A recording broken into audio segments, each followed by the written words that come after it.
நேர்களுக்கு அன்பு வணக்கம். புதுச்சேரி தொலைக்காட்சி நிலையத்தின் நேர்கள் அனைவரையும் இளைய பாரதம் நிகழ்ச்சியில் சந்திப்பதில் பெருமகிழ்ச்சி அடைகிறோம். நிகழ்ச்சிக்காக நான் வினிதா. ஒவ்வொரு வாரமும் நமது இளைய பாரதம் நிகழ்ச்சியில் போட்டித் தேர்வு மற்றும் பொது அறிவு வினாக்களை பற்றி தெரிந்து கொள்கிறோம். அந்த வகையில் இன்றும் பல தகவல்கள் உங்களுக்காக காத்துக் கொண்டிருக்கிறது. இன்று நமது நிகழ்ச்சியை இனிய ஏலாதி வரிகளோடு துவங்குவோம்.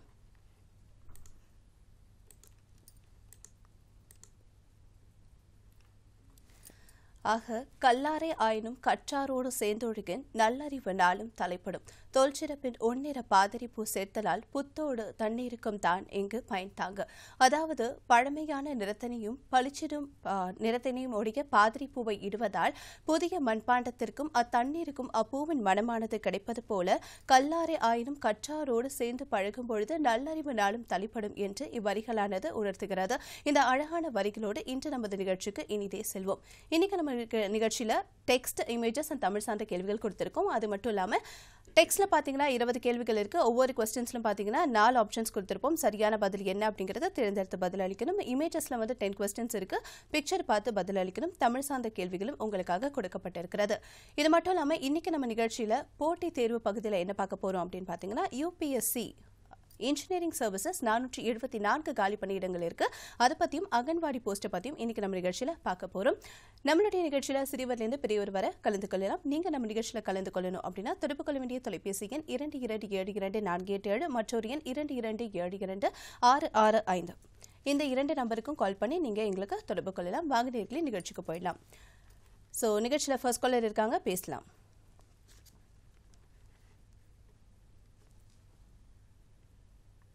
ஹலோ, வணக்கம்.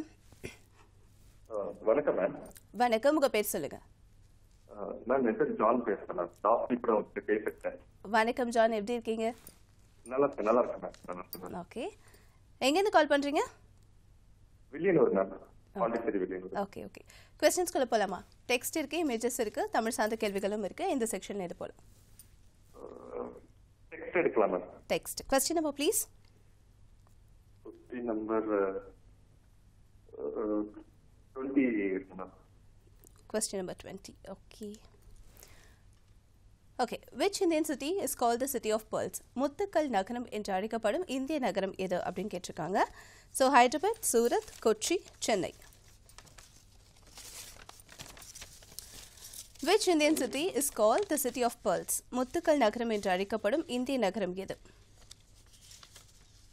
ஹைதராபாத் மேம். ஹைதராபாதா? ஆமா மேம். pearl சிட்டினா ஹைதராபாத். ஏன்னா நான் ஹைதராபாத் இருந்திருக்கேன். ஓகே. அப்போ நிறைய பேர் அங்க pearl பத்தி நிறைய பேசுறாங்க. லாஸ்ட் பஜார்னு ஒரு பஜார்ல அது நிறைய அந்த pearl நிறைய இருக்கும். ஓகே. அது ரொம்ப ஃபேமஸான இடம். ஓகே. இந்தியாவில் வந்து பாத்தீங்கன்னா இப்போ ஜெய்ப்பூர்ல ஜெம்ஸ் கலெக்ஷன் இருக்கிற மாதிரி ஹைதராபாத் பாத்தீங்கன்னா pearl கலெக்ஷன்ஸ் நிறைய மேனுஃபேக்சரிங் பண்றது, விற்கிறது எல்லாமே அங்கே நிறைய பண்றாங்க. கண்டிப்பா ஹைதராபாத் தான் இருக்கும். ஓகே, சரி. ரைட்டான ஆன்சர் என்ன அப்படிங்கிறத பார்த்துடலாம். முத்துக்கல் நகரம் என்று அழைக்கப்படும் இந்திய நகரம் எது அப்படின்னு பார்த்தீங்கன்னா ஹைதராபாத் அப்படிங்கிறது மிகவும் சரியான பதில். கரெக்டாக ஆன்சர் பண்ணியிருக்கீங்க. ஸோ நிறைய தகவலும் கொடுத்தீங்க. தொடர்ந்து கால் பண்ணிட்டே இருங்க. நெக்ஸ்ட் காலர் கிட்ட பேசலாம். ஹலோ, வணக்கம். வினிதா, ரமேஷ் மேடத்துக்கும் நேர்களுக்கும் இனிய மாலை வணக்கம். இனிய வணக்கங்கள். எப்படி இருக்கீங்க? நலமா இருக்கேன். நான் மதுரை மாவட்டம் மணி நகரம் ஷோ சண்முக சுந்தரம். ஓகே, क्वेश्चंसக்குள்ள போலாமா? போலாம் மேடம். எனக்கு டெக்ஸ்ட் நம்பர் 16. Question number 16. ஆமா, போயிடலாம். So who led the salt Satyagraha march with Mahatma Gandhi in 1930? 1930 உப்பு சத்தியாகிரக பயணத்தில் மகாத்மா காந்தியுடன் கலந்து கொண்டவர் யார்? Sarojini Naidu, Annie Besant, Kamaladevi Chattopadhyay, Aruna Asaf Ali. Option A Sarojini Naidu. சரியான பதிலா?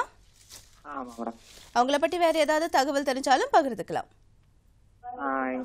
அவங்க வந்து ஒரு கவிஞர். Okay. Nightingale of India. Okay. எதுக்காக உங்களுக்கு நைட்டிங்கேல் ஆஃப் இந்தியா அப்படிங்கிற ஒரு பட்டம் கொடுத்தாங்க? கவிக்குயில் அப்படின்னு சொன்னதுக்கான காரணம் என்ன தெரியுமா? உண்மையா பாடுவாங்கன்னு நினைக்கிறேன்.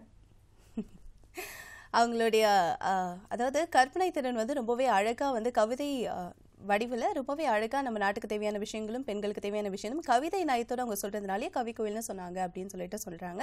ஸோ நீங்க சொன்னது ஆன்சர் கரெக்டா அப்படிங்கிறத பார்த்துடலாம். So the right answer is Sarojini Naidu. கரெக்டாக ஆன்சர் பண்ணியிருக்கீங்க. ஸோ நைட்டிங்கேல் ஆஃப் இந்தியா அப்படிங்கிறது she is a poet as well as a freedom fighter. 1930 Mahatma Gandhi அவர்களோட இணைந்து உப்பு சத்தியாகிரக போராட்டத்தில் ஈடுபட்டது சரோஜினி நாயுடு அவர்கள் அப்படிங்கிறது மிகவும் சரியான பதில். கரெக்டாக ஆன்சர் பண்ணியிருக்கீங்க. And she was the first women to preside over the Indian national காங்கிரஸில் வந்துட்டு ஒர்க் பண்ணது 1925 ஆண்டு ஒர்க் பண்ணியிருக்காங்க. ஸோ சரோஜினி நாயுடு அப்படிங்கிறது மிகவும் சரியான பதில். Thank you so much for calling. தொடர்ந்து கால் பண்ணுங்க. நெக்ஸ்ட் கால் கிட்ட பேசலாம். ஹலோ, வணக்கம். வணக்கம். வணக்கம் மேம். வணக்கம், உங்க பேர் சொல்லுங்க. பாலகிருஷ்ணன், திருப்பூர் மாவட்டம். எப்படி இருக்கீங்க? நலமா இருக்கேங்க. நீங்க எப்படி இருக்கீங்க? ரொம்ப நலமா இருக்கேன். கேள்விக்குள்ள போலாமா? டெக்ஸ்ட் வந்து நம்பர் 1 கொடுங்க. First question கண்டிப்பா கொடுத்துடலாம். So in 2025 ISRO is preparing for which major human space mission? 2025 ஆண்டு இஸ்ரோ எந்த முக்கியமான மனித விண்வெளி பயணத்திற்கு தயாராகிறது? Chandrayaan 4, Gaganyaan, Mangalyaan 2, Aditya L1. Option B ma'am. Option B Gaganyaan. சரியான பதிலா? Okay. Okay. So right answer என்ன அப்படிங்கிறத பார்த்துடலாம். கரெக்ட் ஆன்சர் பண்ணியிருக்காங்க. ஸோ 2025 பார்த்தீங்கன்னா இஸ்ரோ வந்து எந்த முக்கியமான மனித விண்வெளி பயணத்திற்கு தயாராகுது அப்படின்னு பார்த்தீங்கன்னா கங்கன்யான் அப்படிங்கிறது சரியான பதில். ஸோ இதில் என்னென்ன பண்ணுறாங்க அப்படிங்கிறது சொல்கிறேன். ஸோ இந்த ஒரு மிஷன் கங்கன்யான் வந்து இந்தியாவோட first human space mission. ISRO வெளியிடக்கூடிய ஃபர்ஸ்ட் ஹியூமன் ஸ்பேஸ் மிஷன் அப்படிங்கிறது தெரிஞ்சுக்கலாம். ஸோ இந்தியன் ஆஸ்ட்ரோனாட்ஸ் வந்து ஸ்பேஸுக்கு அனுப்புகிறாங்க அப்படிங்கிறதையும் தெரிஞ்சுக்கலாம். இந்த ஸ்பேஸ் கிராஃப்ட் வந்து கிட்டத்தட்ட எர்த் ஆர்பிட்லேருந்து 400 கிலோமீட்டர் ஹைட் உயரத்தில் இருக்கக்கூடியது பறக்க போகும் அப்படின்னு சொல்கிறாங்க. அண்ட் கிட்டத்தட்ட எவ்வளோ நாள் அங்கே இருப்பாங்கன்னு பார்த்தீங்கன்னா 3 days அங்கே வந்துட்டு எல்லாரும் பயணம் பண்ணுற மாதிரி பிளான் வச்சுருக்காங்க. அண்ட் மெயின் லான்ச் பண்ணுறதுக்கு முன்னாடி 2 வந்துட்டு ஒரு டெஸ்ட் ஃப்ளைட்ஸ் அனுப்புகிறாங்க. அந்த டெஸ்ட் ஃப்ளைட்டோட பேரும் சொல்கிற ஞாபகம் வச்சுக்கோங்க. TVD1 அண்ட் TVD2 அப்படிங்கிற 2 வந்து டெஸ்ட் ஃப்ளைட்ஸ் அனுப்பிட்டு அதுக்கப்புறம் தான் மேஜராக இருக்கக்கூடிய இந்த கங்கன்யானை ஸ்டெண்ட் பண்ண போகிறாங்க. அண்ட் இந்த ஒரு விஷயம் வந்து ஹியூமன் ஸ்பேஸ்க்கு வந்துட்டு போய் அனுப்புகிற இந்த மிஷன் வந்துட்டு இந்தியா வந்து 4th பிளேஸில் இருக்குது அப்படின்னா ஃபர்ஸ்ட் 3 பிளேசஸில் என்னென்ன இருக்குன்னு பார்த்துக்கலாம். ஸோ இந்த மாதிரி ஹியூமன் ஸ்பேஸ்க்கு அனுப்பினதில் first mission USA, Russia, China and 4th பிளேஸ்ல இப்போ இதை சென்ட் பண்ணும்போது இந்தியா வந்து 4th பிளேஸை வகிக்கும் அப்படின்னு சொல்றாங்க. ஸோ கங்கன்யான் அப்படிங்கிறது மிகவும் சரியான பதில். தொடர்ந்து கால் பண்ணிட்டே இருங்க. Thank you so much for calling. Next call கிட்ட பேசலாம். ஹலோ, வணக்கம். வினிதா மேடத்துக்கும் நேயர்களுக்கும் இனிய மாலை வணக்கம். இனிய வணக்கங்கள். உங்க பேர் சொல்லுங்க. நான் மதுரை மாவட்டம் மணி நகரம் டோ சண்முக சுந்தரம். ஓகே, क्वेश्चंसக்குள்ள போலாமா? क्वेश्चन 17 தாங்க மேடம். 17 கொடுத்துடலாம். So which Indian city is called the Manchester of India? இந்தியாவின் மான்செஸ்டர் என்று அழைக்கப்படும் நகரம் எது? மும்பை, அகமதாபாத், சென்னை, கோயம்புத்தூர். Option A Mumbai. மும்பை சரியான பதிலா? இல்ல ட்ரை பண்றீங்களா? மான்செஸ்டர் வந்து நம்ம தமிழ்நாட்டை பொறுத்தவரைக்கும் கோயம்புத்தூர்.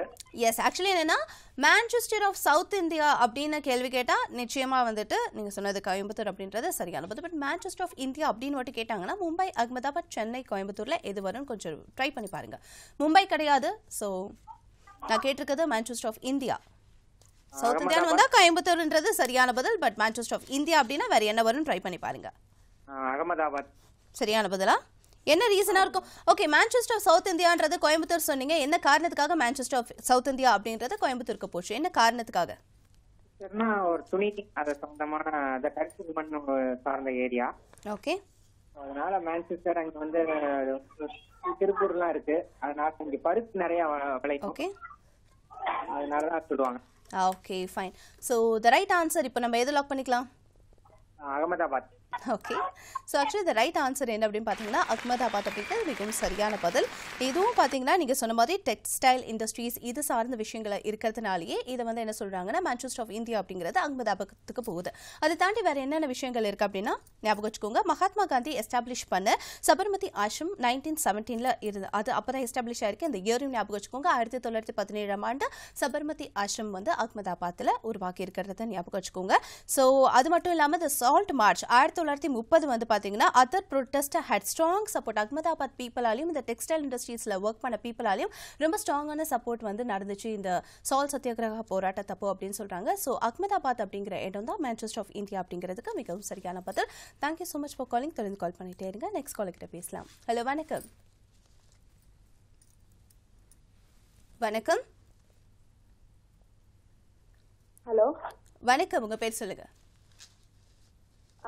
என் பேர் நந்தினி. நந்தினி, எங்கேருந்து கால் பண்ணியிருக்கீங்க? ஃப்ரம் திருநெல்வேலி. திருநெல்வேலி, ஓகே. என்ன பண்றீங்க நந்தினி? நான் வந்துட்டு எக்ஸாம்ஸ்க்காக ப்ரிப்பேர் பண்ணிக்கிட்டு இருக்கேன் மேம். ஓகே, வாழ்த்துக்கள். வாழ்த்துக்கள். கண்டிப்பாக தொடர்ந்து ட்ரை பண்ணிட்டே இருங்க. ஸோ வெற்றியடைய வாழ்த்துக்கள். இப்போ நம்ம கொஸ்டின்ஸ்குள்ள போகலாமா Nandini? Okay ma'am. Okay, text இருக்கு, இமேஜஸ், தமிழ் சார்ந்த கேள்விகள் இருக்கு. எந்த செக்ஷன் எது வேணும்?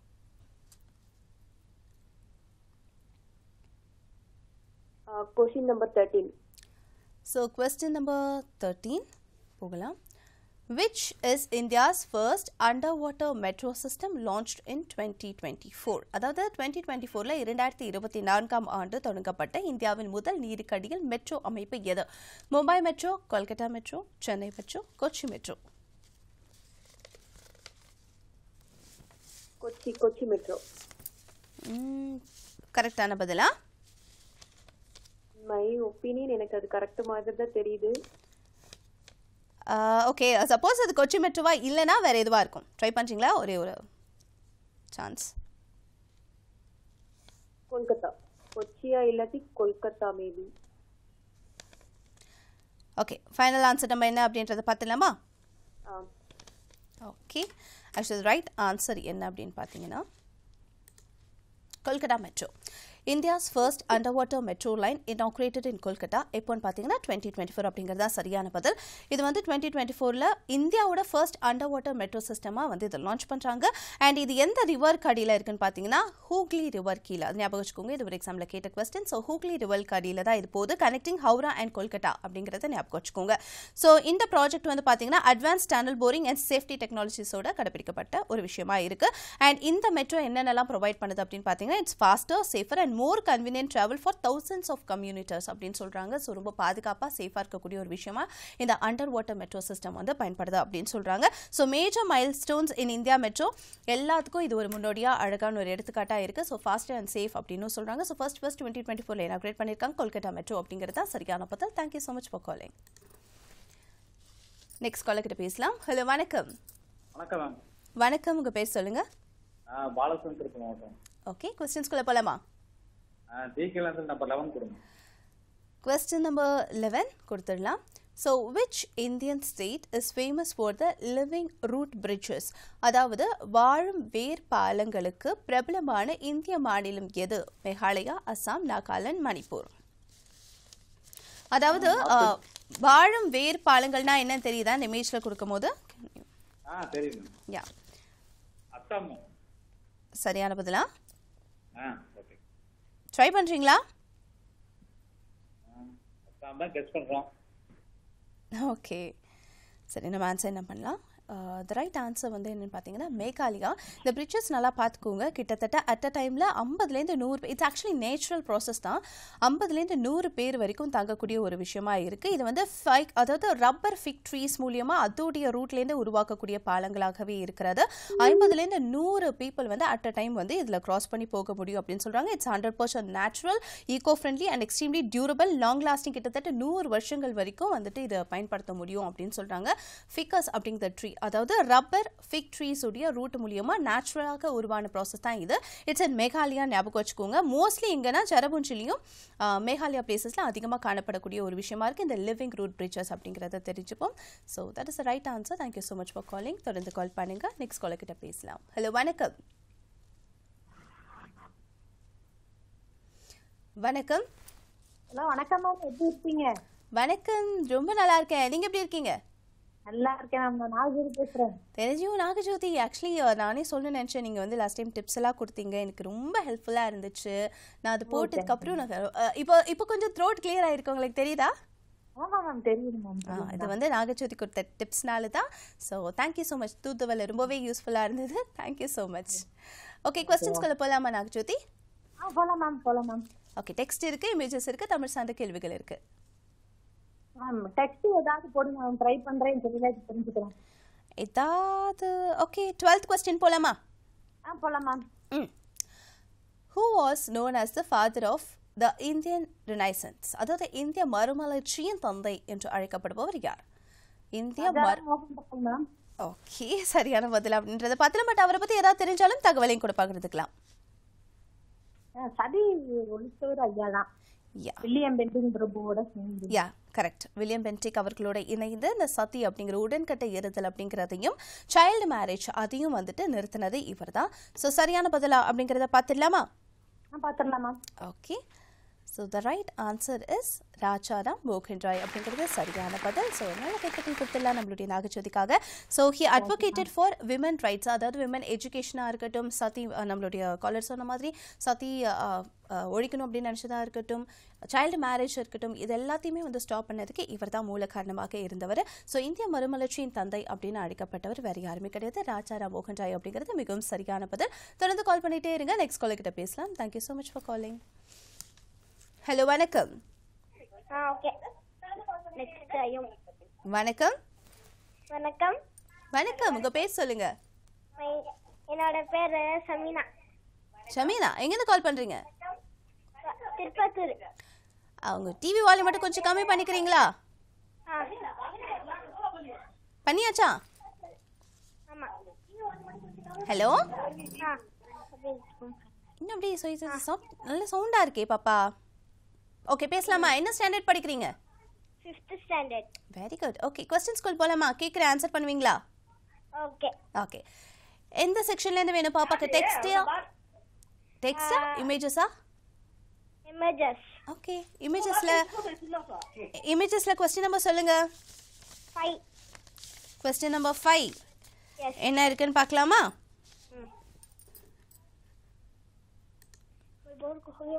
இவரை தெரியுமா உங்களுக்கு? எங்கேயாவது பார்த்துருக்கீங்களா?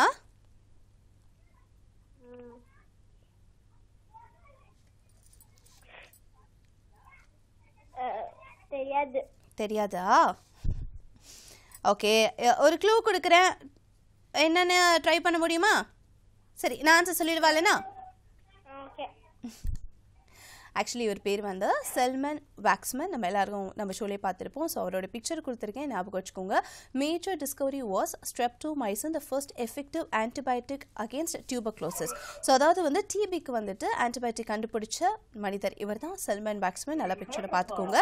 So he was born in 1888 அப்படிங்கிறத ஞாபகம் வச்சுக்கோங்க.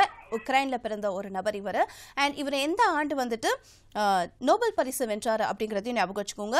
He receive Nobel prize in physiology R medicine இன் 1952.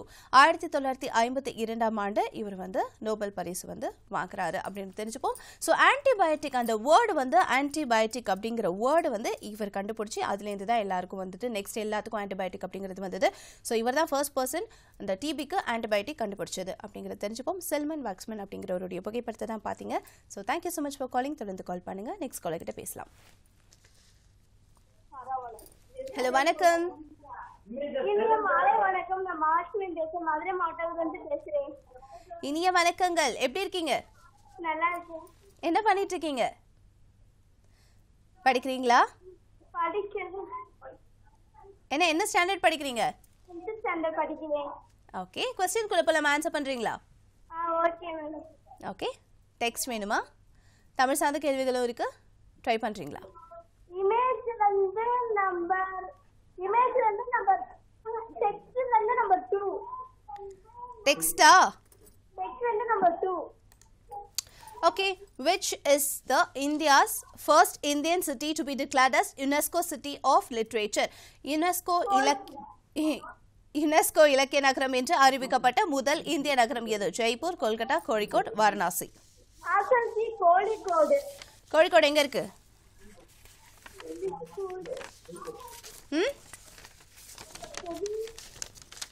கேரளா. அப்படியா?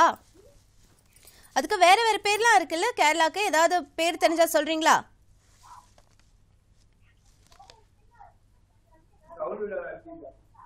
Hello, hello. வேற வேற பேர் வந்து சொல்வாங்க கேரளாக்கு, ஏதாவது ஒரு அதுக்கு நிக் நேம் இருக்கு. ஏதாவது நிக் நேம் தெரிஞ்சா சொல்றீங்களா? தெரியல madam. Okay, actually right answer என்னன்னு பார்த்துடலாம். கோழிக்கோடு அப்படிங்கிறது சரியான பதில். காட்ஸ் ஓன் கண்ட்ரின்னு சொல்லுவாங்க, ஸ்பைஸ் கார்டன் சொல்லுவாங்க, நிறைய பேர்கள் நிக் நேம் இருக்கு கேரளாக்கு.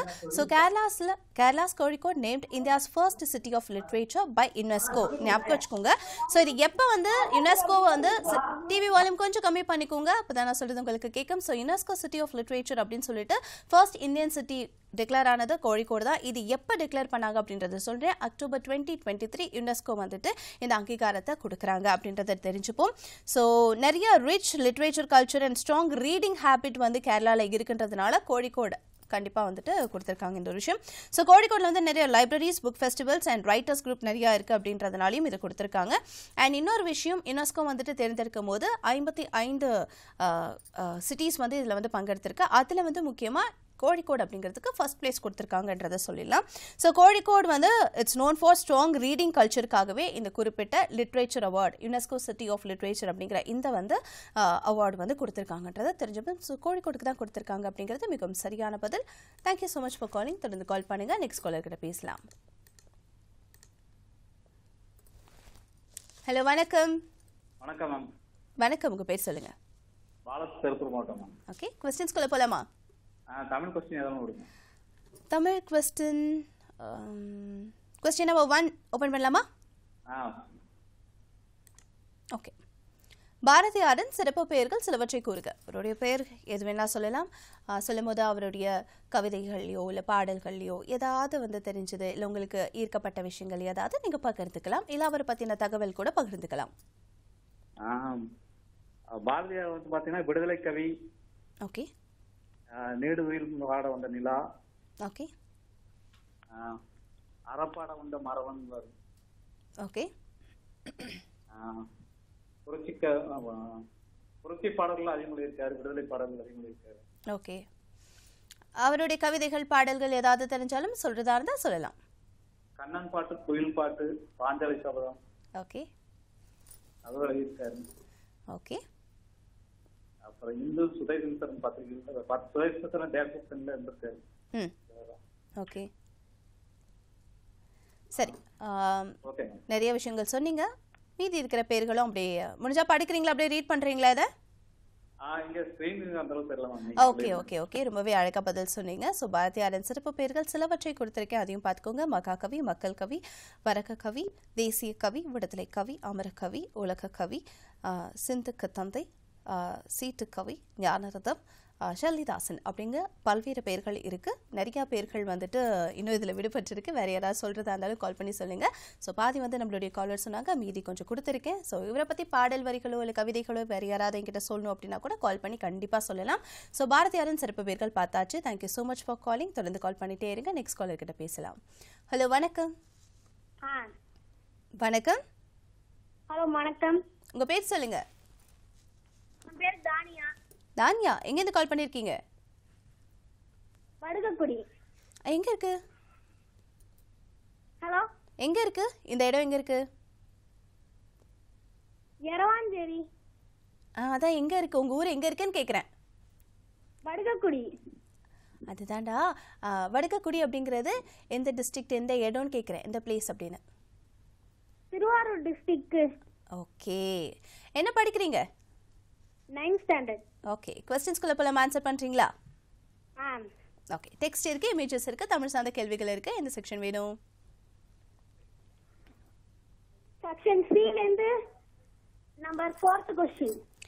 செக்ஷன் சிலேருந்து கொஸ்டின் நம்பர் 4 வேணுமா? கொடுத்துடலாமே. இயற்கை அன்பு என்று அழைக்கப்படும் நூல் எது? தெரியுமா? வெயிட் பண்ணுமா? வெயிட் பண்ணியாச்சு. இயற்கை அன்பு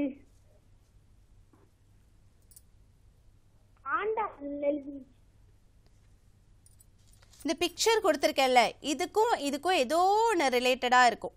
யோசிச்சு பாருங்க. திருப்பி சொல்லுங்க. இந்த பிக்சர் கொடுத்துருக்கேன்ல, நாயன்மார்கள் 69 நாயன்மார்கள் இருக்காங்க இல்லையா, அவங்களுக்கும் இந்த பேருக்கும் ஏதாவது தொடர்பு இருக்குமான்னு ரிலேட் பண்ணி கூட ஏதாவது சொல்லலாம். ட்ரை பண்றீங்களா இல்ல நம்ம ஆன்சர் பார்க்கலாமா?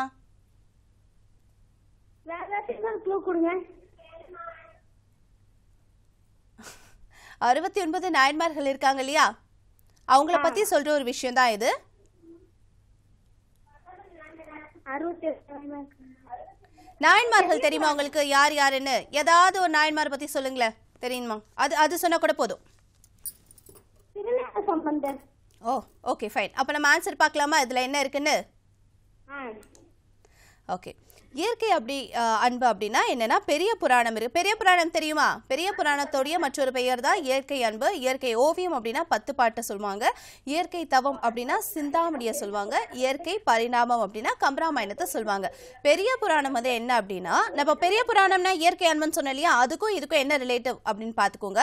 பெரிய புராணம்னா 63 நாயன்மார்களின் வாழ்க்கை வரலாற்றை எடுத்து கூறும் ஒரு காப்பிய நூல் வந்து இது பெரிய புராணம். ஓகே, பெரிய புராணத்துல தான் என்னன்னா இந்த நாயன்மார்களை பத்தின காப்பியங்கள் கொடுத்திருக்காங்க. சேக்கிராரால் ஏற்றப்பட்டது. இதன் வேறு பெயர்கள் என்ன அப்படின்னு பாத்தீங்கன்னா திருத்தொண்டர் புராணம், இதிகாசம். அதாவது இதன் வேறு பெயர்கள் திருத்தொண்டர் புராணம் அப்படிங்கிறதும் இதோடைய பேர் தான், இதிகாசம் அப்படிங்கிறதும் இதுக்கு பேர் தான். ஓகேவா? ஸோ வெவ்வேறு பேர்களும் பார்த்தாச்சு. பெரிய புராணத்தில் என்ன இருக்குது அப்படிங்கிறதையும் பார்த்தாச்சு. ஸோ இயற்கை அன்பு அப்படின்னா பெரிய புராணத்தை சொல்லுவாங்க. இயற்கை ஓவியம் அப்படின்னா 10 பாட்டு சொல்லுவாங்க. இயற்கை தவம் அப்படின்னா சிந்தாமணி சொல்லுவாங்க. இயற்கை பரிணாமம் அப்படின்னா கம்பராமாயணத்தோடைய பேர். இதுக்கு மற்ற பெயர்களும் கொடுத்துருக்காங்க. ஸோ ரொம்ப அழகாக ட்ரை பண்ணிங்க. Thank you so much for calling. தொடர்ந்து கால் பண்ணுங்க. நெக்ஸ்ட் காலுக்கிட்ட பேசலாம். ஹலோ வணக்கம். ஹலோ வணக்கம், உங்கள் பேர் சொல்லுங்கள். மஹதி. ஓகே, என்ன படிக்கிறீங்க? கொஸ்டின்ஸ் கேட்குற ஆன்சர் பண்ணுறீங்களா? சரி, டெக்ஸ்ட் இருக்கு, இமேஜஸ் இருக்கு. டெக்ஸ்ட்ல 7. Okay, question number 7. லதாவோட கொஸ்டின்ஸ் எல்லாம் போயிடுச்சு. Which freedom fighter established the Banaras Hindu University in 1916? அதாவது 1916ஆம் ஆண்டு பனாரஸ் இந்து பல்கலைக்கழகம் நிறுவிய சுதந்திர போராட்ட வீரர் யார் அப்படின்னு கேட்குறாங்க.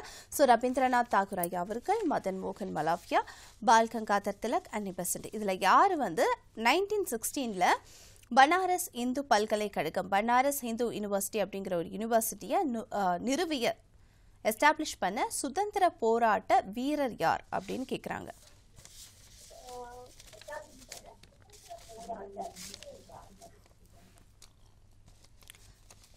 ட்ரை பண்றீங்களா? சரியான பதிலா இல்ல ட்ரை பண்றீங்களா? ரவீந்திரநாத் தாகூர். இல்லையே. நம்ம ஆன்சர் என்ன அப்படின்றத பார்த்துடலாமா? இல்ல மதன்.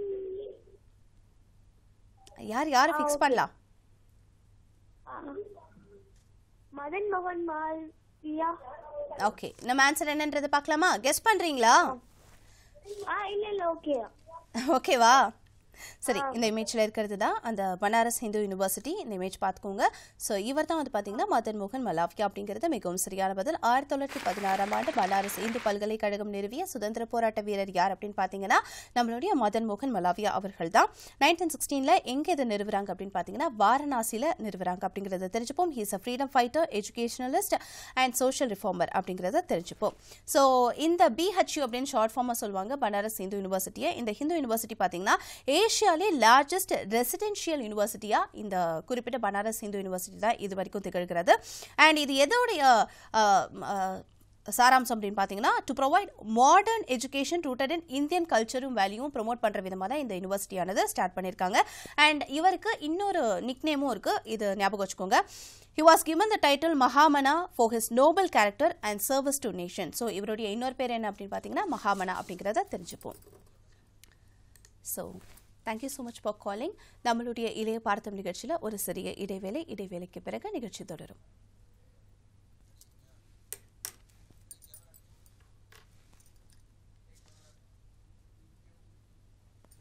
வணக்கம் நேர்களே, நம்முடைய இளைய பார்த்தம் நிகழ்ச்சியானது தொடர்கிறது. எல்லோரும் ஆவலோடு எதிர்பார்த்து கொண்டிருந்த போட்டித் தேர்வு பகுதிக்கு வந்தாச்சு.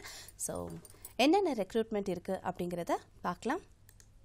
ஸோ இன்றைக்கி நம்ம பார்க்கக்கூடிய ரெக்ரூட்மெண்ட் என்ன அப்படின்னு பார்த்தீங்கன்னா UPSC recruitment 2025 engineering service exam 2025 எவ்வளோ வேகன்சிஸ் இருக்குது அப்படிங்கிறத பார்த்துக்கோங்க. 474 காலி பணியிடங்கள் கொடுக்கப்பட்டிருக்கிறது.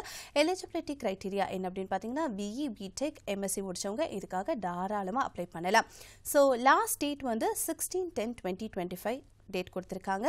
அண்ட் இந்த வெப்சைட்குள்ளே போய் பார்த்தீங்கன்னா நிறைய டிவிஷன்ஸ் இருக்குங்க, நிறைய எக்ஸாமினேஷனுக்கு அப்ளை கொடுத்துருக்காங்க. ஸோ அதனால் இந்த வெப்சைட்குள்ளே போய் பார்த்தீங்கன்னா உங்களுக்கு கொஞ்சம் ஈஸியாக இருக்கும்.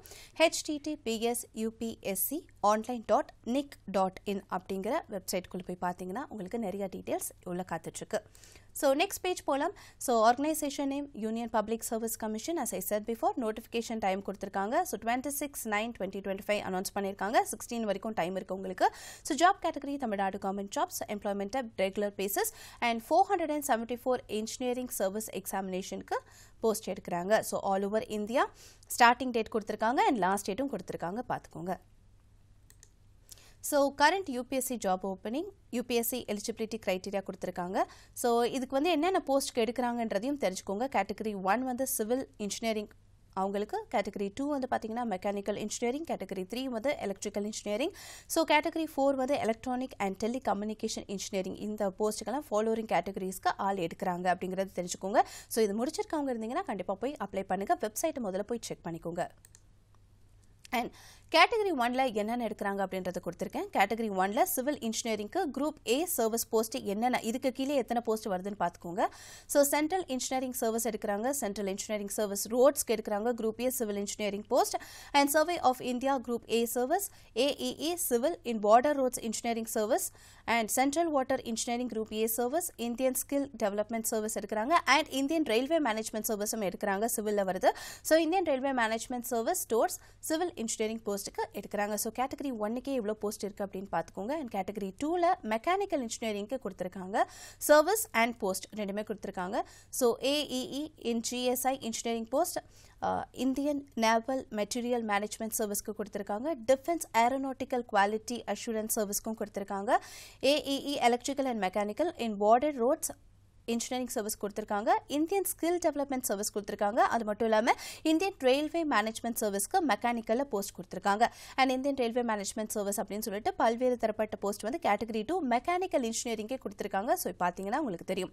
ஸோ அடுத்தது கேட்டகரி 3, 4 இதுலையும் கொடுத்துருக்காங்க, பார்த்துக்கோங்க. கேட்டகரி 3 எதில் வருதுன்னு பார்த்தீங்கன்னா எலக்ட்ரிக்கல் இன்ஜினியரிங் முடிச்சவங்களுக்கு வருது.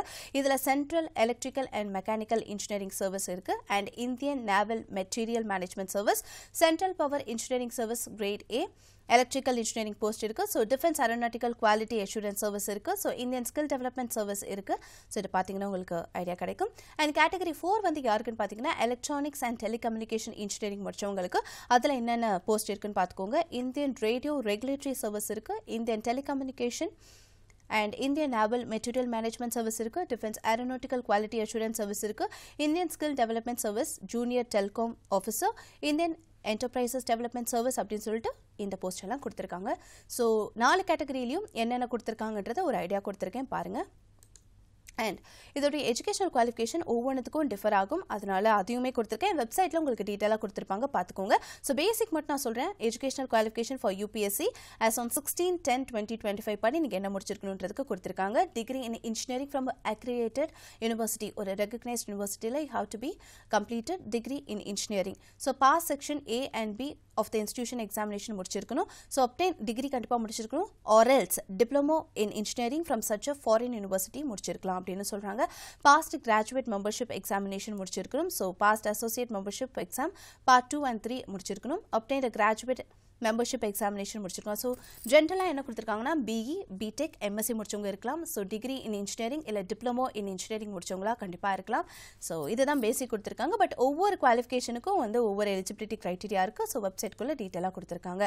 So for Indian naval armament சர்வீஸ்க்கு என்ன இருக்குன்னா எம்எஸ்சி டிகிரி முடிச்சிருக்கணும்னு கொடுத்துருக்காங்க. அப்படி இல்லைனா வயர்லெஸ் கம்யூனிகேஷன் எலக்ட்ரானிக்ஸ் முடிச்சிருக்கலாம். ஸோ ரேடியோ ஃபிசிக்ஸ் ஒரு ரேடியோ இன்ஜினியரிங் முடிச்சிருக்கலாம்னு கொடுத்துருக்காங்க.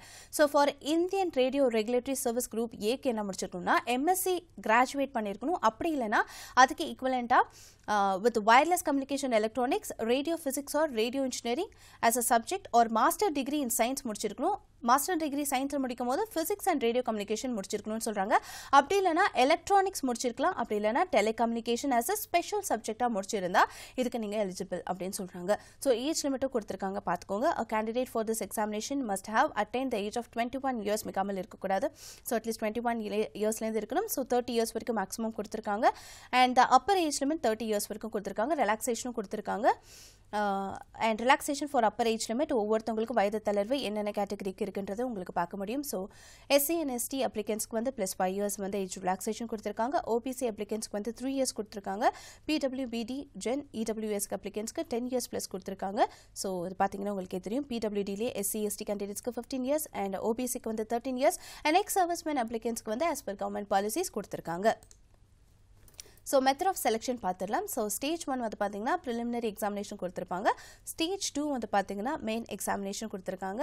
ஸ்டேஜ் 3 வந்து பர்சனாலிட்டி டெஸ்ட் கொடுத்துருக்காங்க. எக்ஸாம் சென்டர்ஸ் எங்கே இருக்கும் அப்படின்னு பார்த்துக்கோங்க. சென்னை மதுரையில் இருக்கும். சென்டர்ஸ் ஆஃப் அதாவது ப்ரிலிமினரி எங்கே இருக்குன்னா சென்னை மதுரையில் இருக்கும். பட் மெயின் எக்ஸாமினேஷன் சென்னையில் மட்டும் தான் கொடுத்துருக்கோம் அப்படின்னு மென்ஷன் பண்ணியிருக்காங்க. ஸோ ஃபீஸ் பற்றியும் கொடுத்துருக்காங்க பார்த்துக்கோங்க. For female ST SC PWD அப்ளிகன்ஸ்க்கு எதுவும் கிடையாது. ஸோ அது applicants must pay ₹200. Payment mode வந்து ஆன்லைனில் இருக்கும் அப்படிங்கிறத தெரிஞ்சுப்போம். ஸோ ஸ்டேஜ் 1 ப்ரிலிமினரியில் என்னென்ன மாதிரியாக இருக்கும்னு ஒரு ஐடியா கொடுக்குற பார்த்துக்கோங்க. ஸோ அது வந்து ஸ்க்ரீனிங் டெஸ்ட்டாக தான் இருக்கும். அப்ஜெக்டிவ் மல்டிபிள் சாய்ஸ் கொஸ்டின்ஸாக தான் கொடுத்துருப்பாங்க. எம்சிக்யூ கொஸ்டின்ஸ் தான் கொடுத்துருப்பாங்க ப்ரிலிமினரிக்கு. இந்த ப்ரிலிம்ஸ் எக்ஸாம் நீங்கள் பாஸ் பண்ணும்போது தான் உங்களால் மெயின் எக்ஸாம் அட்டென்ட் பண்ண முடியும். So subjects are usually technical டிசிப்ளினாக தான் கொடுத்துருப்பாங்க. டெக்னிக்கலில் எந்த மாதிரியானதில் கேட்பாங்க அப்படின்னு பார்த்துக்கோங்க. சிவில், மெக்கானிக்கல், எலக்ட்ரிக்கல், எலக்ட்ரானிக்ஸ் இது சம்மந்தப்பட்டதாக தான் உங்களுக்கு ப்ரிலிமினரியில் கொடுப்பாங்க. ஸோ நெகட்டிவ் மார்க்ஸ் இருக்கான்னு கேட்டிங்கன்னா கண்டிப்பாக இருக்குங்க. Negative marking is applied for wrong answers. தவறான ஆன்சர்ஸ் எழுதினீங்கன்னா அதுக்கு நெகட்டிவ் மார்க்ஸ் வந்து அப்ளிகபிள் அப்படின்னு சொல்கிறாங்க.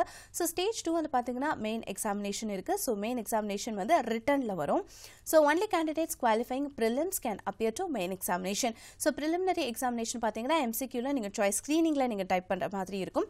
பட் மெயின் எக்ஸாமினேஷன் பார்த்தீங்கன்னா நீங்கள் கைப்பட எழுதுகிற மாதிரி ரிட்டன் எக்ஸாமினேஷன் தான் கொடுத்துருப்பாங்க. Written exam consist of conventional and descriptive பேப்பர்ஸ்ன்னு கொடுத்துருக்காங்க.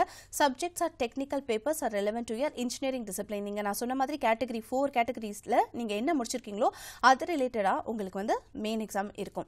Marks obtain in mains are added to the final score for the selection. நான் சொன்ன மாதிரி ப்ரிலிமினரி இருக்குது, மெயின் எக்ஸாம், பர்சனாலிட்டி டெஸ்ட் இருக்குது. ஸோ மெயின் எக்ஸாம் வந்து பூஸ்ட் பாயிண்ட் ஆகும் பர்சனாலிட்டி டெஸ்ட்க்கு. ஸோ ஸ்டேஜ் 3 வந்து பர்சனாலிட்டி டெஸ்ட் கொடுக்குறாங்க. தட் இஸ் வந்து உங்களுக்கு interview based examination. So candidate qualifying main are called for the personality test. அதாவது ப்ரிலிம்ஸ் முடிச்சு மெயினுக்கு அப்புறம் பர்சனாலிட்டி டெஸ்ட் கூப்பிடுவாங்க. அந்த இன்டர்வியூக்கு நீங்கள் போகணும். அண்ட் ஃபோக்கஸ் வந்து எதை பற்றி ஃபுல்லாக இருக்குன்னு பார்த்தீங்கன்னா ஜென்ரல் அவேர்னஸ் கொஸ்டின்ஸ் தான் அதிகமாக கேட்பாங்க. அண்ட் சோஷியல் நாலேஜ் எந்த அளவுக்கு இருக்குன்றதை செக் பண்ணுறது தான் இந்த இன்டர்வியூ டெஸ்ட்டில் இருக்கும். So technical knowledge and problem solving ability, communication skill and confidence வந்து ரொம்பவே அதிகமாக செக் பண்ணுவாங்க. ஞாபகம் வச்சுக்கோங்க. So marks from the interview contribute to the final ranking. So இது மூணுமே வந்து உங்களுக்கு பூஸ்ட் பாயிண்ட்ஸாக இருக்கும். ஸோ இந்த 3 ஸ்டேஜஸ் கம்ப்ளீட் பண்ணும்போது உங்களுக்கு ஃபைனல் ரேங்கிங்கில் நீங்கள் எப்படி இருக்கீங்கன்றதை உங்களால் டிசைட் பண்ண முடியும்னு சொல்கிறாங்க.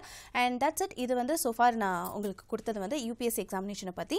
அண்ட் ஃபைனலாக நீங்கள் என்ன புக்ஸ் படிக்கணுன்றதை நான் சொல்கிறேன். அதுக்கு முன்னாடி இன்னொரு விஷயமும் நான் சொல்லிக்கிறேன். பாண்டிச்சேரி கவர்மெண்ட்டில் நோட்டிஃபிகேஷன் விட்டுருக்காங்க. எதுக்குன்னு பார்த்துக்கோங்க. இது வந்து செகண்ட் ரெக்ரூட்மெண்ட்டுங்க. ஃபர்ஸ்ட் வந்து நம்ம யூபிஎஸ்சி பார்த்தோம் இன்ஜினியரிங்க்கு. And this is for anganwadi recruitment. So recruitment of anganwadi worker and anganwadi ஹெல்பர்ஸ்க்கு வந்து ஆள் எடுக்கிறாங்க. ஸோ போஸ்ட் பேரும் இருக்குது, anganwadi workers and anganwadi helper. So 334 post வந்து அங்கன்வாடி ஒர்க்கர்ஸ்க்கு எடுக்கிறாங்க. அங்கன்வாடி ஹெல்பருக்கு வந்து 274 போஸ்ட்டு வந்து எடுக்கிறாங்க. இதோட குவாலிஃபிகேஷன் வந்து கிளாஸ் 12th வச்சு பேஸ் பண்ணி எடுக்கிறாங்க.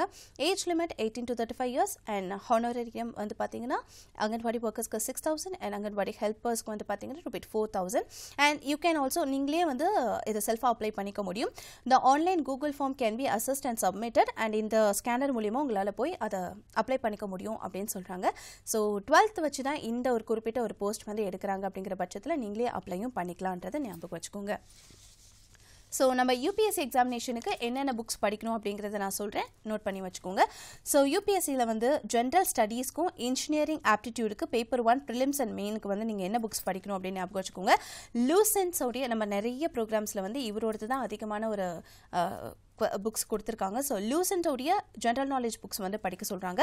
And the Hindu and Indian express news papers current அஃபேர்ஸ்க்காக அதை படிக்க சொல்கிறாங்க. ஸோ இன்ஜினியரிங் ஆப்டிடியூடில் வந்து ரீசனிங், எத்திக்ஸ், எக்கனாமிக்ஸ் படிக்கணும். ஸோ பேசிக் மேக்ஸ் வந்து ஸ்டாட்டிஸ்டிக்ஸ் ஆர்எஸ் அகர்வாலுடைய ஸ்டாட்டிஸ்டிக் புக் வாங்கி படிக்க சொல்கிறாங்க. அண்ட் டிசிப்ளின் ஸ்பெசிஃபிக் புக்ஸ் வந்து சிவில் இன்ஜினியரிங் என்னென்ன படிக்கணும்னு சொல்கிறேன். சிவில் இன்ஜினியரிங் முடிச்சவங்க இந்த புக்ஸ் எல்லாம் வந்து ரெஃபர் பண்ணிக்கலாம். ஸோ ஸ்ட்ரக்சரல் இன்ஜினியரிங்க்கு வந்து ஆர்சி ஹிப்லரோடைய புக் படிக்க சொல்கிறாங்க. அண்ட் ஜியோ டெக்னாலஜிக்கல் இன்ஜினியரிங் வந்து பார்த்தீங்கன்னா பிரம்மா எம்தாஸ் அவருடைய பிரின்சிபல்ஸ் படிக்க சொல்கிறாங்க. என்விரான்மெண்டல் இன்ஜினியரிங் முடிச்சவங்க வந்து ரோவ் அண்ட் பிவி அப்படிங்கிறவங்களுடைய என்விரான்மெண்டல் டெக்னாலஜி புக் படிக்க சொல்கிறாங்க. டிரான்ஸ்போர்ட்டேஷன் இன்ஜினியரிங் முடிச்சவங்க வந்து கனா அண்ட் ஜஸ்டோ அப்படிங்கிறவங்களுடைய ஹைவே இன்ஜினியரிங் ஒரு புக் இருக்குது. அதாவது டிரான்ஸ்போர்ட்டேஷனை பற்றி படிக்கணும்னா கனா அண்ட் ஜஸ்டோ அவருடைய ஹைவே இன்ஜினியரிங் அப்படின்னு ஒரு புக் இருக்குது, அந்த புக் படிக்க சொல்கிறாங்க. அண்ட் வாட்டர் ரிசோர்ஸஸ் பற்றி படிக்கணும்னா கே சுப்பிரமணியா அப்படிங்கிறவருடைய வாட்டர் ரிசோர்ஸஸ் இன்ஜினியரிங் புக்கை படிக்க சொல்கிறாங்க. அண்ட் நெக்ஸ்ட் வந்து பார்த்தீங்கன்னா மெக்கானிக்கல் இன்ஜினியரிங்கும் புக் கொடுத்துருக்காங்க. ஸோ தெர்மோடைனமிக்ஸ்க்கு வந்து பிகே நாக் அப்படிங்கிறவருடைய புக் படிக்கணும். ஸோ ஃப்ளூயிட் மெக்கானிக்ஸ் அண்ட் மெஷின்ஸ்க்கு வந்து பார்த்தீங்கன்னா ஆர்கே பன்சலுடைய ஃப்ளூயிட் மெக்கானிக்ஸ் புக்ஸ் வந்து படிக்க சொல்கிறாங்க. And strength of material RK Bansal அப்படின்னு சொல்லிட்டு புக்ஸ் கொடுத்துருக்காங்க. ஸோ நெக்ஸ்ட் வந்து பார்த்தீங்கன்னா எலக்ட்ரிக்கல் இன்ஜினியரிங் படித்தவங்க யாரோடைய புக் படிக்கணும் அப்படின்னு பார்த்தீங்கன்னா PK Sen, AK Sawhney and Nagrath and Gopal இவங்களுடைய புக்ஸ் வந்து படிக்க சொல்லியிருக்காங்க. And electronics and telecommunication engineering முடிச்சவங்க யாரோடைய புக்ஸ் படிக்கணும் அப்படின்னு பாருங்க. சைமன் ஹேவிங் அப்படிங்கிறவருடைய கம்யூனிகேஷன் ஸ்கில் புக்ஸ் படிக்க சொல்றாங்க. அண்ட் கண்ட்ரோல் சிஸ்டம் வந்து படிக்கணும்னா நாகரத் அண்ட் கோபாலுடைய கண்ட்ரோல் சிஸ்டம் புக்ஸ் படிக்கணும். அண்ட் எலக்ட்ரோ மேக்னெட்டிக்ஸ் பத்தி படிக்கணும்னா ஜோசப் ஏ அப்படிங்கிறவருடைய எலக்ட்ரோ மேக்னெட்டிக் புக் படிக்கணும் அப்படின்னு சொல்றாங்க. ஆப்ஷனல் இதை தவிர வேற என்னென்னலாம் ஜென்ரல் ஐடியாவா நீங்க படிக்கணும் அப்படின்றது கொடுத்துருக்காங்கன்னா கேட் ப்ரீவியஸ் இயர் கொஸ்டின் பேப்பர்ஸை படிக்க சொல்றாங்க. Helps for understanding question papers properly. So UPSC ESC previous year question papers அதாவது 10 to 15 years ப்ரீவியஸ் இருக்கக்கூடிய கொஸ்டின் பேப்பர்ஸை கோ த்ரூ பண்ண சொல்கிறாங்க. ஃபார் போத் ப்ரிலிம்ஸ்க்கும் மெயினுக்கும் 10 years முன்னாடி இருந்த கொஸ்டின் பேப்பர்ஸை கோ த்ரூ பண்ண சொல்கிறாங்க. அண்ட் என்சிஇஆர்டியோடைய இன்ஜினியரிங் அண்ட் மேக்ஸுடைய பேசிக் ஃபண்டமெண்டல் புக்ஸ் எல்லாம் வாங்கி படிக்க சொல்கிறாங்க. அப்பார்ட் ஃப்ரம் திஸ் மாக் டெஸ்ட்டை அட்டன் பண்ண சொல்கிறாங்க. ஸோ இந்த தான் புக்ஸ். அதிகமாக வந்து யாரோட புக்ஸ் வந்து உங்களை கான்சன்ட்ரேட் பண்ண சொல்கிறாங்கன்னா ஆர்எஸ் அகர்வால் அவர்களுடைய புக்கும் லூசன்ஸோடைய புக்கும் வந்து அதிகமாக நிறையா வந்து ரெக்கமெண்ட் பண்ணுற புக்ஸாக இருக்குது. ஸோ இந்த 2 புக்ஸ் படிக்கிறது மூலியமாக உங்களுக்கு அதிகமான நாலேஜ் கெயின் பண்ண முடியும்னு சொல்கிறாங்க. ஸோ யூபிஎஸ்சி மூலியமாக இருக்கக்கூடிய இன்ஜினியரிங் சர்வீஸ் எக்ஸாம் அண்ட் இந்த அங்கன்வாடி போஸ்ட் இது 2த்துக்குமே வந்துட்டு as soon as possible சீக்கிரமாக அப்ளை பண்ணிக்கோங்க. ஸோ டேட்ஸ் வந்து முடிய போகுது. ஸோ 16 வரைக்கும் டேட் கொடுத்துருக்காங்க. அண்ட் நம்ம கண்டினியூ பண்ணலாம். இந்த எக்ஸாமுக்கு அப்ளை பண்ணக்கூடிய எல்லாருக்கும் என்னுடைய சார்பாகவும் நிலையத்தின் சார்பாகவும் கண்டிப்பாக வாழ்த்துக்கள் தெரிவிச்சுக்கிறேன். So will continue for the quest program. Next caller கிட்ட பேசலாம். ஹலோ, வணக்கம். வணக்கம். மாலை வணக்கம். தஞ்சாவூர் மாவட்டம் ஐம்பேட்டிலிருந்து இனிய வணக்கங்கள். எப்படி இருக்கீங்க? நலமா இருக்கேன். நீங்க எப்படி இருக்கீங்க? ரொம்ப நலமா இருக்கேன். கேள்விக்குள்ள போலாமா? டெக்ஸ்ட் நம்பர் 5 கொடுங்க. Text question number 5. In which Indian state is Kuno National Park located? Kuno தேசிய பூங்கா எந்த இந்திய மாநிலத்தில் உள்ளது? மத்திய பிரதேஷ், ராஜஸ்தான், குஜராத், மகாராஷ்டிரா. குஜராத். சரியான பதிலா? சரிதான் கெஸ் பண்றேன். கெஸ் பண்றீங்களா? இல்ல ட்ரை பண்றீங்களா?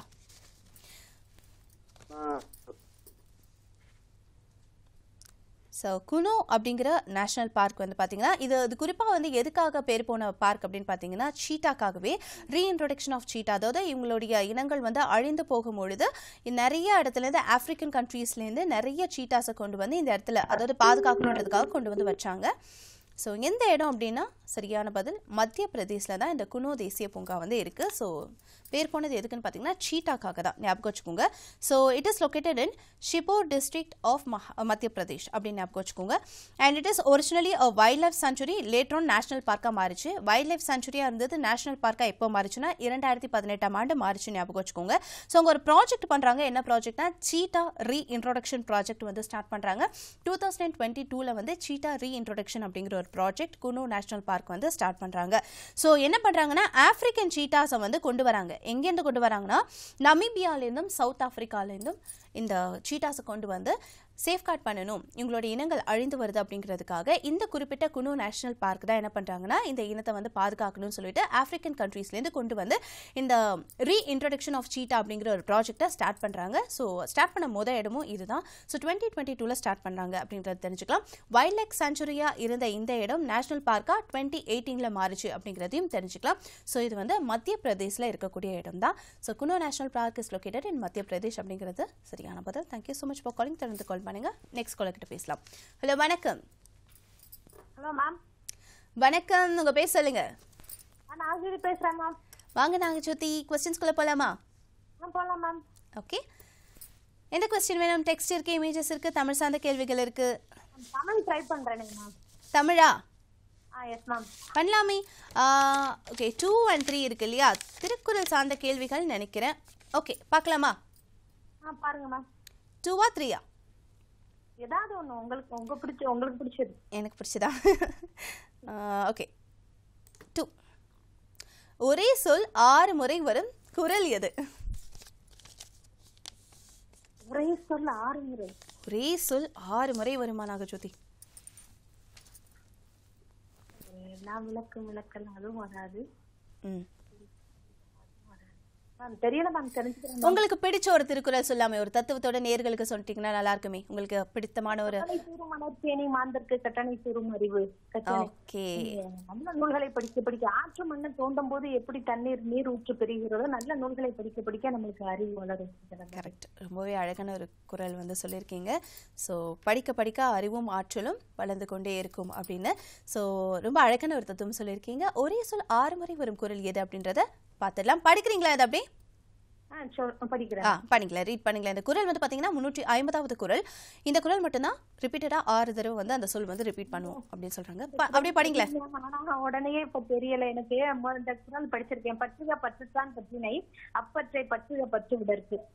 அதோட விளக்கமும் அப்படியே சொல்லிடுங்களேன் மேம். எனக்கு நான் கண்ணாடி போட்டாதான் ஆசை ஏதும் இல்லாதவனாகிய இறைவன் மீது ஆசை கொள்க, அவன் மீது ஆசை கொள்வது நம் ஆசைகளை விடுவதற்கே. சோ பற்றுக பற்றற்றான் பற்றினை அப்பற்றை பற்றுக பற்று விடற்கு அப்படின்னா இந்த விளக்கம் கொடுத்திருக்காங்க. சோ இந்த ஒரு குறள் தான் 6 முறை சொல் வந்து ரிப்பீட் ஆகுது அப்படிங்கிறது கரெக்டான பதில். So thank you so much for calling Nagajothi. நிறைய தகவல் எங்க கூடயும் பகிர்ந்துக்கிட்டீங்க. தொடர்ந்து கால் பண்ணுங்க. நெக்ஸ்ட் கால் கிட்ட பேசலாம். ஹலோ வணக்கம். வணக்கம். வணக்கம் மேம். வணக்கம், உங்க பேர் சொல்லுங்க. பாலகிருஷ்ணன், திருப்பூர் மாவட்டம். ஓகே, क्वेश्चंसக்குள்ள போலாமா? தமிழ் क्वेश्चन லாஸ்ட் क्वेश्चन இருக்குங்க. அதுவும் திருக்குறள் தான், போலாமா? போலாம். ஓகே, உதடுகள் ஒட்டாத திருக்குறள் எது? எந்த திருக்குறள்? கெஸ்டிங் இருக்காம க்ளூ ஏதாவது கொடுங்க. இதுல நான் என்ன க்ளூ கொடுக்கறது? உதடுகள் ஒட்டாத திருக்குறள் எது? நீங்க உங்களுக்கு தெரிஞ்ச திருக்குறள் ஏதாவது அதோடைய விளக்கங்கள் கூட கொடுங்க, இதை பத்தி நம்ம பார்க்கலாம்.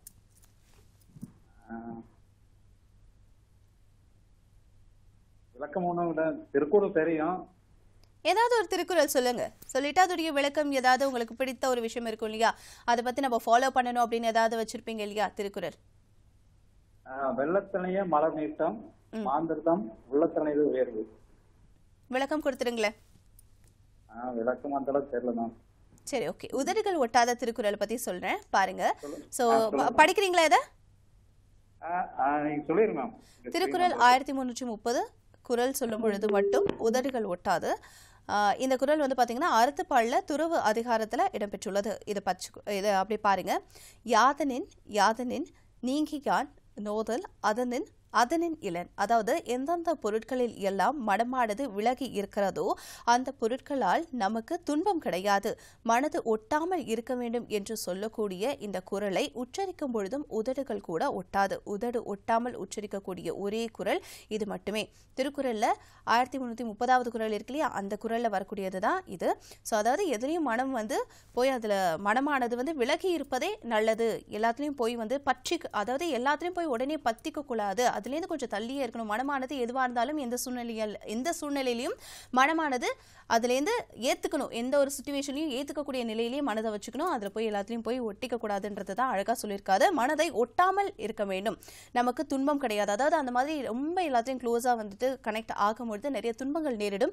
அது துன்பம் நேரிடக்கூடாது அப்படின்னா மேலோட்டமாக இருக்கிறது நல்லது அப்படின்னு சொல்கிறாங்க. ஆக மனதை வந்து எதனோடையும் ஒட்டி கொள்ளாமல் இருக்கிறது நல்லதுன்றது தான் இந்த திருக்குறள் சொல்கிறாங்க. அதனால தான் உதடு கூட இந்த குறளில் படும்போது ஒட்டாது அப்படின்றத சொல்லியிருக்காங்க. ஸோ இதுதான் ஒரே குறள் 1330வது குறளாக இருக்குது அப்படின்றத தெரிஞ்சுப்போம். ஸோ நெக்ஸ்ட் காலர் கிட்ட பேசலாம். ஹலோ, வணக்கம். ஹலோ, வணக்கம். உங்க பேர் சொல்லுங்க. வணக்கம். ரவீந்திரன், சென்னையில இருந்து பேசுறோம். ஓகே, என்ன பண்ணிட்டு இருக்கீங்க? சேல்ஸ் எக்ஸிக்யூட்டிவா இருக்கேன். மகிழ்ச்சி. கேள்விக்குள்ள போலாமா? டெக்ஸ்ட் இருக்கு, இமேஜஸ் இருக்கு. டெக்ஸ்ட்ல சொல்லுங்க. டெக்ஸ்ட் क्वेश्चन நம்பர் சொல்லுங்க. Question number 18. 18வது கேள்வி கொடுத்துடலாம். which Indian city is known as the silver city? வெள்ளி நகரம் என்று அழைக்கப்படும் இந்திய நகரம் எது? கட்டாக், கோயம்புத்தூர், ஜெய்ப்பூர், உதய்பூர். அதாவது வெள்ளி நகரம் என்று அழைக்கக்கூடிய நகரம் எது அப்படின்னு கேக்குறாங்க.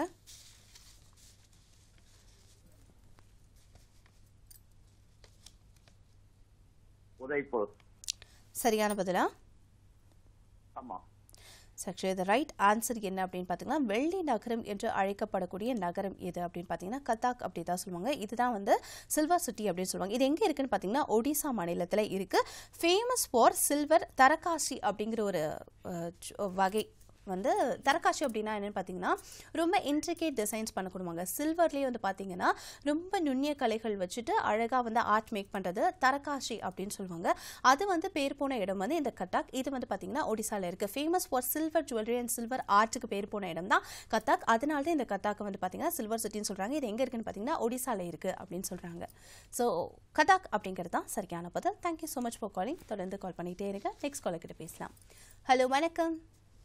மாலை வணக்கம். நல்லா இருக்கீங்களா? ரொம்ப நல்லா இருக்கு. இல்லத்தா, நான் 7th கொஸ்டினும் போயிடுச்சு, 17th கொஸ்டினும் போயிடுச்சு. இமேஜ்ல தான் இருக்கு. பார்க்கலாமா? பார்க்கலாம். ஓகே. ஸோ இமேஜ்ல வந்து கொஸ்டின் நம்பர் 7 ஓபன் பண்ணவா? ஓகே. ஸோ இந்த தாவரத்தின் பெயர் என்ன?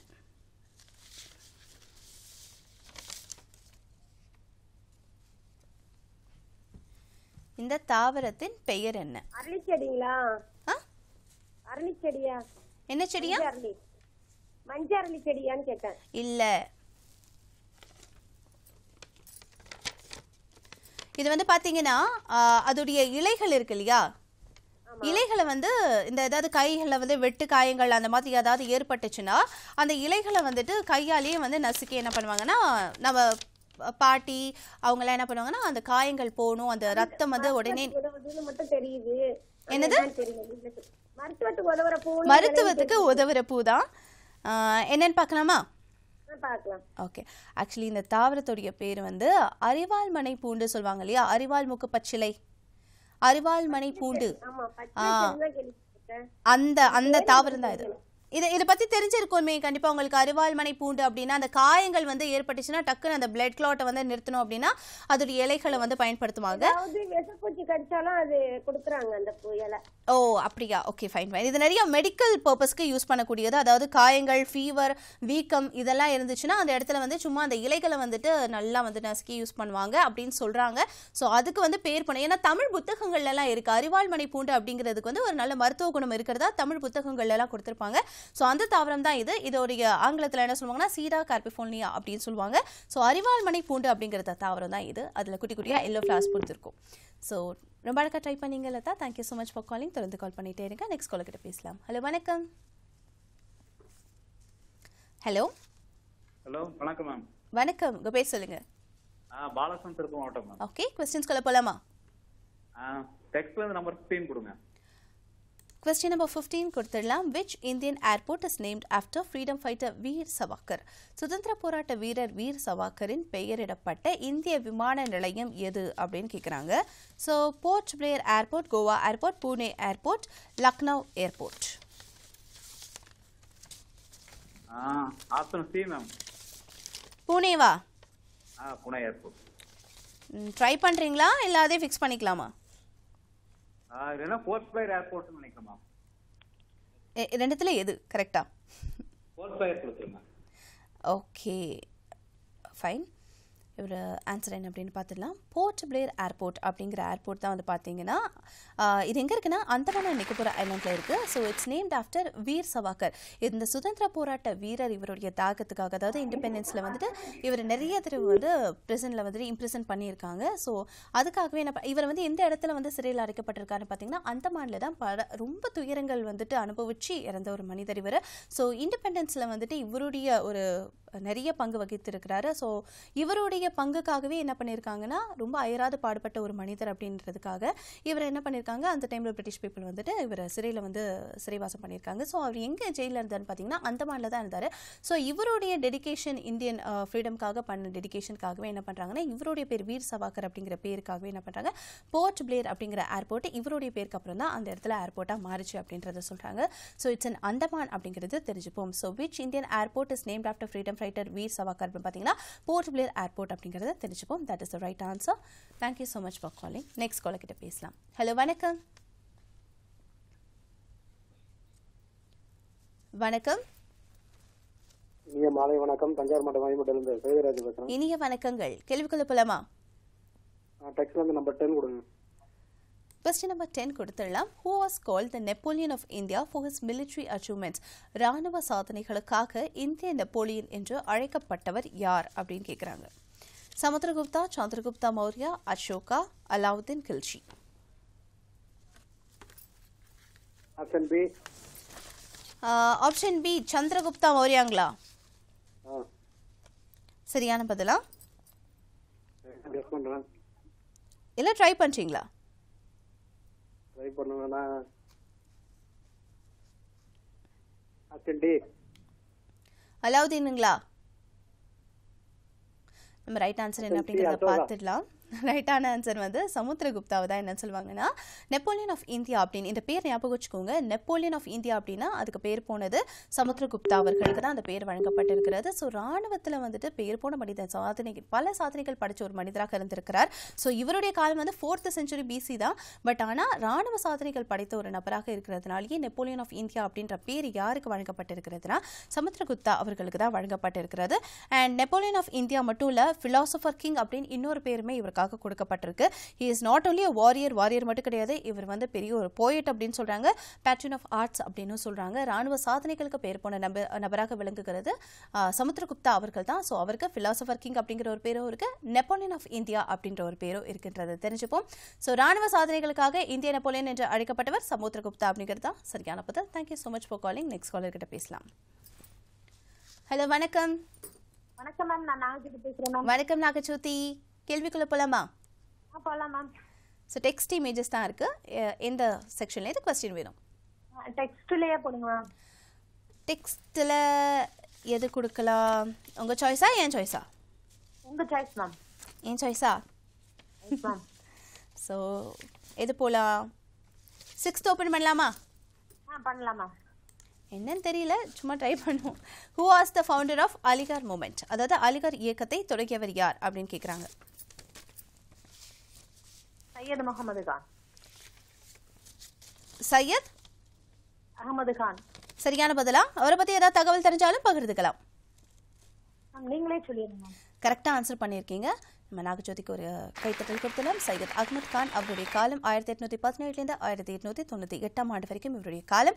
ஸோ இவர் முக்கியமான விஷயம் என்னன்னு பார்த்தீங்கன்னா, the aim to promote modern education among Indian Muslims. அதாவது 1875 அப்புறம் வந்து பார்த்தீங்கன்னா இவர் ஒரு காலேஜும் ஸ்டார்ட் பண்ணியிருக்காரு. அதாவது எல்லாருக்கும் கல்வி கிடைக்கணும், எஜுகேஷன் டு ஆல் அப்படிங்கிறது வந்து இவருடைய காலம் 1817 1898 அதை ப்ரொமோட் பண்ணணும் அப்படின்றதுக்காக என்ன பண்ணியிருக்காருன்னா இவர் ஒரு காலேஜ் ஸ்டார்ட் பண்ணியிருக்காரு. அந்த காலேஜ் பேர் முகமதின் ஆங்கிலோ ஓரியன்டல் காலேஜ் அப்படின்ற ஒரு காலேஜ் ஸ்டார்ட் பண்ணியிருக்காரு 1875 ஞாபகம் வச்சுக்கோங்க. ஸோ இவர் தான் அலிகார் இயக்கம், அதாவது எஜுகேஷன் ஃபார் ஆல் இன்க்ளூடிங் முஸ்லிம்ஸ்க்கு வந்து கூடுதல், அதாவது எஜுகேஷன் மாடர்ன் எஜுகேஷன் வந்து முஸ்லிம்ஸ்க்கு ப்ரொமோட் பண்ணணும் அப்படின்றதுக்காக இவர் அலிகார் இயக்கத்தை வந்து ஸ்டார்ட் பண்ணது சையத் அகமது கான் அப்படிங்கிற இவர் சேர்ந்தவர் தான். ஸோ இவருடைய காலேஜும் நான் சொல்லிட்டேன். அந்த காலேஜ் வந்து 1875 இவர் ஸ்டார்ட் பண்ணியிருக்காருன்றதை தெரிஞ்சுப்போம். So he's a social reformer, educationalist அப்படிங்கிறத தெரிஞ்சுப்போம். ஸோ சையத் அகமது கான் அப்படிங்கிறது தான் சரியான பதில். கரெக்டாக ஆன்சர் பண்ணியிருக்கீங்க. Thank you so much for calling. இன்னைக்கு நம்முடைய இளைய பார்த்தம் நிகழ்ச்சியில் கால் பண்ண எல்லாரும் ரொம்பவே அழகாக ட்ரை பண்ணீங்க. நிறைய தகவல் பகிர்ந்துக்கிட்டீங்க. கால் கிடைக்கல அப்படின்னா வருத்தப்பட வேண்டாம். டிடிகே புதுச்சேரி அப்படிங்கிற யூடியூப் வலைத்தள பக்கத்திலும் உடனுக்குடன் நம்மளுடைய ப்ரோக்ராம் வந்து அப்லோட் பண்ணிட்டே இருப்பாங்க. அதுலேயும் போய் நிறைய தகவல் பார்த்து தெரிஞ்சுக்கோங்க. அண்ட் இன்னைக்கு நம்ம நிகழ்ச்சியில் யூபிஎஸ்சி எக்ஸாம் அண்ட் அங்கன்வாடி போஸ்ட்டுக்கு அப்ளை பண்ணக்கூடிய எல்லாருக்கும் என்னுடைய சார்பாகவும் நிலையத்தின் சார்பாகவும் வாழ்த்துக்கள். தொடர்ந்து முயற்சி பண்ணிட்டே இருப்போம். மீண்டும் அடுத்த வாரம் இதே நிகழ்ச்சியில் உங்களை சந்திக்கிறோம். அதுவரை உங்களிடம் இருந்து விடைபெறும் நான் வினிதா. நன்றி, வணக்கம்.